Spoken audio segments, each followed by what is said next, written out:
Everybody, what's going on? Happy New Year. I am Gregg Sussman, joined today by Jim Sonis of FanDuel. We're here breaking down week 2, giving you the stacks that you need to lock in to your FanDuel lineups. Jim, what's going on?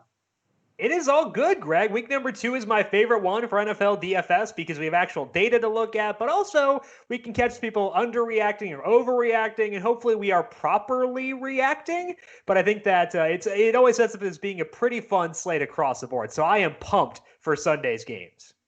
You're pumped for Sunday's games, but we're taking our first stack from last Sunday night, and that's the Dallas Cowboys, specifically Dak Prescott and Ezekiel Elliott. Two players that everybody's super high on. Dak Prescott, a favorite for the MVP award this season, but the offense didn't necessarily get going like we thought it would last Sunday night. Why is that going to change here on Sunday afternoon?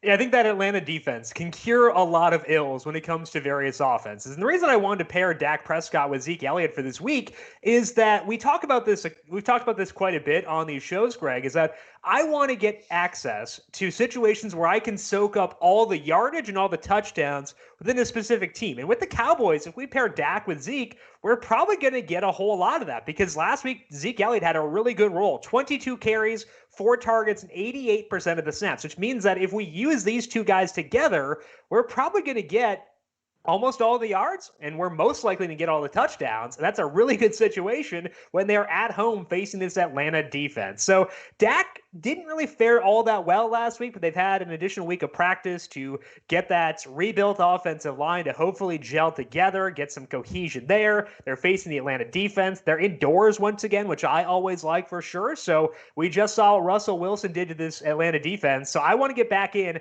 on the Cowboys once again in week number 2. Now, Dak with Zeke can be pretty costly, but you got guys like Jonathan Taylor to help save some salary, and I'm also okay tossing in Michael Gallup, CeeDee Lamb, or Dalton Schultz as a third member of this stack to give you some cost savings as well. Hayden Hurst, if you want to run it back, is also a lower salary guy, so I think we should have the salary flexibility to make this work for this week, and I would like to. I want to soak up all the production I can get in Dallas that I possibly can, and by pairing Dak with Zeke, that's an easy way to do so.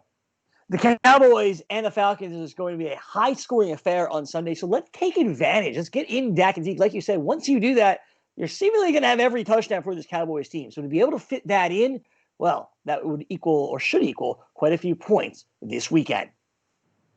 Up next, we'll go to Tampa Bay, where Tom Brady's Buccaneers debut didn't exactly go as we planned. And then Chris Godwin on that last drive, well, he gets concussed, which may take him out of the game this Sunday. But Mike Evans, who hadn't practiced in weeks, says he feels better than he has, which means players like Evans and our guy Scotty Miller are going to step up here this weekend. Brady, $7,600. Mike Evans, $7,400. And that secondary is ripe for the picking. Absolutely. That's a big factor here for this week, Greg, because a lot of times when we have an offense missing a key wide receiver, I'm going to downgrade the entire offense. Like, it's hard to expect the Saints to really blow up when there's no Michael Thomas. And Chris Godwin is in that same realm, where not having Chris Godwin does lower expectations for the entire offense. I just don't think it matters when you're facing this Carolina defense. With all the changes they had this offseason, all the young players they have playing, I think you can shred this team even if Evans and Godwin were both sitting potentially. Like, maybe not, but it'd at least be in consideration there. And Evans, like you said, should be healthier for this week. That hamstring is one additional week away from the injury, and he's facing a pretty easy secondary to beat. So no Marshawn Lattimore this time around. I think Mike Evans is in a tremendous spot. Now, you mentioned Scotty Miller.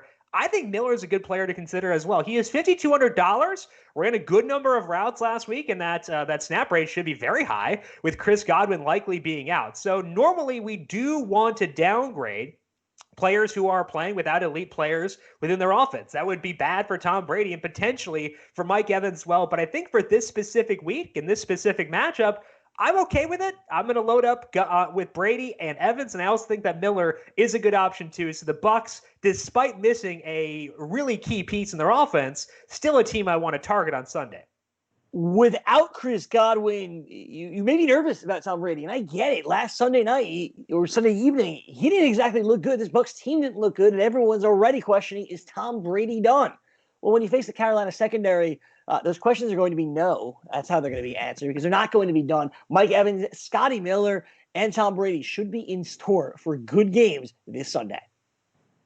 One last stack we want to mention is another team that didn't exactly look good, certainly not in the second half, and that was the Philadelphia Eagles. Carson Wentz was just destroyed by that Washington defensive line and just had no time to throw the ball anywhere.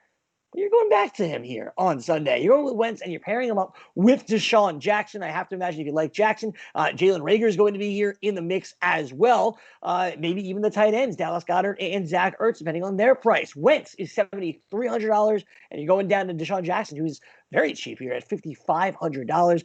Why do you like the Eagle stack this week, especially still playing behind that brutal offensive line? Mostly because that offensive line should be a lot less brutal this weekend when they're not facing Chase Young and that Washington defensive line, but also getting Lane Johnson back. Like Lane Johnson, we talk about how much quarterbacks influence spreads, but I feel like Lane Johnson isn't quite a quarterback from the way he should influence our view of a team, but he's kind of close. Among non-quarterbacks, he's got to be one of the most valuable players in the NFL. Lane Johnson, limited in practice on Thursday, but he said that he is good to go. So I'm going to take his word for it and assume that Johnson will play. And if he does, that is a major upgrade for this Philadelphia offense. And although the Aaron Donald is on the Rams defensive line and he is obviously the best defensive player in football, this is still a lesser defensive line than what the Eagles faced last week. So what we should see here is Carson Wentz getting more time in the pocket, which allows him to pepper downfield throws to Deshaun Jackson and, as you mentioned, Jalen Reagor as well. Last week, those two guys combined for 11 total targets, and 10 of those 11 targets were at least 16 yards downfield. So when Wentz goes deep, we know where the ball is going. It's going to Deshaun Jackson and Jalen Reagor. I think if you're multi-entering, it's smart to diversify between those two guys this week because Jalen Ramsey is a legitimate force. And if he were to shadow one of those guys, it would definitely downgrade their expectations. But Deshaun Jackson did run from the slot enough in week number 1 for me to feel pretty good about him avoiding Jalen Ramsey. So that's why I have Deshaun Jackson here over Jalen Ramsey. But like you said, the tight ends are in play too. I just don't think the upside is there as much for them as it is for the wide receivers. If Carson Wentz goes nuts, which is what I'm expecting from using him as a quarterback, I think it's more likely that Deshaun Jackson and Jalen Reagor are the guys who help elevate him there. Now, if you're doing a single entry lineup, you're not using Wentz, Dallas Goedert is the number 1 option that I would target in DFS for this weekend. But for me, if I'm stacking Wentz, I want to pair with one of these volatile wide receivers, run it back with Robert Woods to go the full game stack, and see if this game can go over the total of 46, which I think is pretty likely on Sunday. Maybe the offensive line isn't as bad as we thought when you're not facing Washington. And getting Lane Johnson back's going to help things. If Carson Wentz can stay upright and get the ball to his receivers, Jalen Reagor, Deshaun Jackson, to get it over the middle to Zach Ertz and Dallas Goedert, well, this game may have a chance of going over. And more importantly for us, the Philadelphia Eagles scoring a whole bunch. Jim Sonis, we appreciate the time. Good luck this weekend. Same to you, Greg. Week number 2 should be a whole lot of fun. I am looking forward to sitting back and enjoying some football and talking to you once again on Monday to wrap it all up. Absolutely. It's going to be a fun week of football. Off to a fun start after the Battle of Ohio on Thursday night. And I can't wait to see what's next. For Jim Sonis, I'm Gregg Sussman. Enjoy week number 2, and we'll see you back here on Monday for another edition of the FanDuel Hurry Up.